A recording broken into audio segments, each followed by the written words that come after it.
Hello everybody, I thought I would use a mat and introduce to you my teacup mat. And this is for having a tea reading without a teacup, but it's a virtual teacup, okay? This here is actually a picture of a teacup. There's the handle looking directly down the cup there. All these symbols in here are all to do with key life events, and these dots and so on around here are all to do with timing. So how do we use this mat, I get asked. And I get asked several times. So in come the trusty knitting needles. Karen's very good with her knitting needles because I use them as my pointy sticks in my readings. So how do we use this? You can either do for yourself, girlfriends, boyfriends, family, whether you are a reader professionally or not. Again, a lot of professional readers are using these. I've got my beautiful red swan, and in here is my charm kit of 50. And what we are using is our charms with this mat.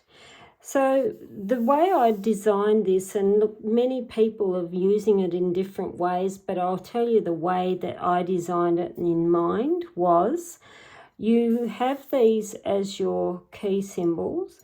So say you have your sitter in front of you and that's a young man saying, I don't know what's going on with my girlfriend and are we going to be together and blah, blah, blah. And you men would have heard it. Anyway, so we go through and we grab only a couple of charms on this side. Well, see, I've got two. Because this here tells us straight away some of the pointers of what's happening in this relationship. So they've got the tent on the bird and they've got the camel actually crossing all three symbols, the book, the clock and the dollar sign. So the tent on the bird, it's a little bit on the spoon as well. Tent is a warm blanket as such. So the bird is about communication and the spoon is about sharing and caring and giving and all those lovely things.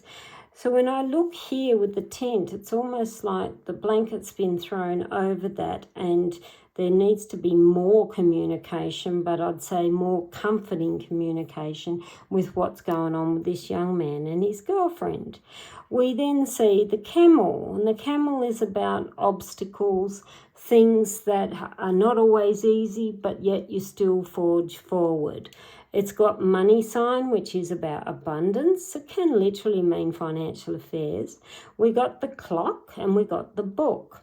And when I combine all this here together, it would tell me she's probably getting a little bit irritated with you because you're not fast enough in sharing and caring and all the lovely things.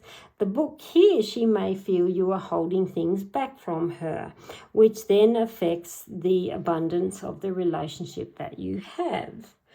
So we've formulated our structure, the core of what's going on. So we put those charms back in and we flip over to our now empty cup. Now see these little dots all around here? These are used for timing. So in traditional cup reading, you can divide them up into segments like this. So you can have it as a 12-month spread if you like. Teacups, I personally don't like to go any further forecasting than 12 months because there's too many outside entities that can actually shift and change along the way. So we can have 1 month. This is like a clock ticking. So this is a 3-month block. So we got 1 month, 2 month, 3 month, 4, 5, 6, 7, 8, 9, 10, 11, 12. But you don't have to have just 12 months. You could have it month 1, month 2, month 3, month 4. You can even divide up your cup sections to not even be timings. You could say, what's happening in my love life but I want to know about love life, want to know about money and career, want to know about family and so on. So you can actually designate your sections to what areas of life you want. So it could be love here, it could be family here, it could be travel here, it could be business there. It doesn't really matter. You can also, though, divide it, because many people say, what's coming on in my next 3 months? And this is where you draw your peace sign. Again, month 1, month 2, month 3. So if we leave in there of our young man, if we already worked out some of the base structure of him and his girlfriend, what's going on. So we are now scattering a few here and there. Anything like this that is outside the ring goes back in the pot. So now we've got a few charms in 1 month, a few in 2, and a couple in 3. So now you would actually read these for that young man and what's going on in his love life. So month 1, he's got tornado, hourglass, the tunnel, and the treasure chest.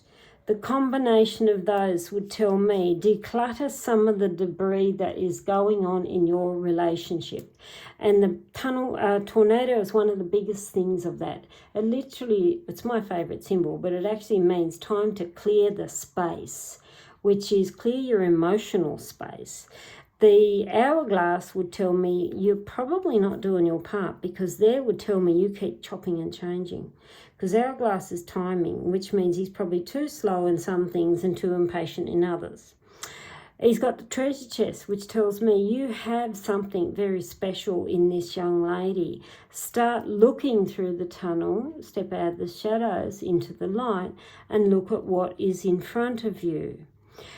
In the 2nd month here, we've got my little mountain, which means, yes, you're overcoming obstacles, but this is good, because the sword there would tell me cutting through the obstacles, the issues at hand.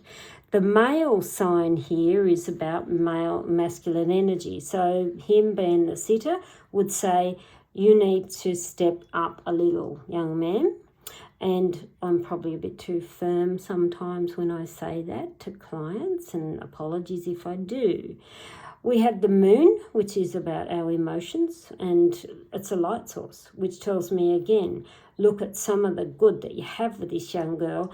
You've got the mask here and the sword and the mountain, which tells me the same thing, is literally remove the veil and look at what you have, because this is something pretty special. In the 3rd month, we've got the heart and we've got the eagle, which tells me don't lose this girl, for all the love and all the tea in China, which tells me seize this moment, grab this opportunity that you have, work through the obstacles. And from what I can see here, the biggest obstacles is that he is not foreseeing his own future with this young lady, yet he has an absolute gem of a lady that he has with him. So there it is in a nutshell, how to use my reversible teacup mat. It does come in a couple of different varieties. Let me just have a look. Hang on, I will show you. Knitting needles aside, I have, there is the rose. I love this because I love the red roses. It's just heaven.